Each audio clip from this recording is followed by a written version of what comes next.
So why is this generation having so many financial stresses? Well, you hit it. The struggle is real. The struggle is real. So there are 67 million of them, ages 13 to 28, just to we can establish who That's what they we're are. talking about. Yeah. 67 million of them. So this is a big group of people.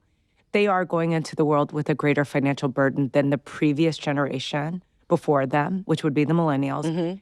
Almost double the debt of Gen X, which is who I am. Yeah. And so this is a real situation. Double the debt? Almost double. They go into the world with about $100,000 in debt. And our generation, it was So it is 56,000. real. It is real. It's not just, It's not in our head. It's not made up. They weren't frivolous. But there are things that account for it. You talked about student loans. In the last 20 years, college costs have doubled in 20 years. So that's real. Those are big numbers, and a lot of them are taking out loans to pay for that education. The other thing you talked about is inflation.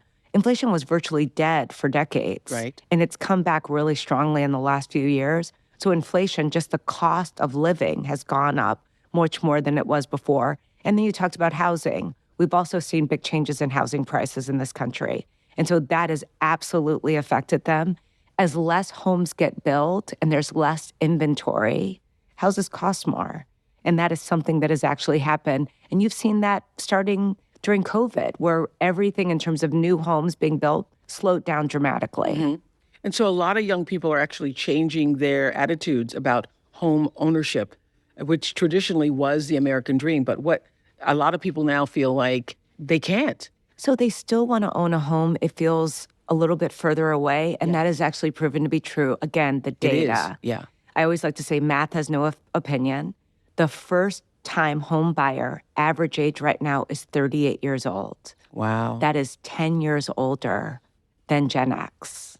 Wow. So we were buying homes in our 20s. They're buying homes in their 30s, living with their parents longer, renting longer.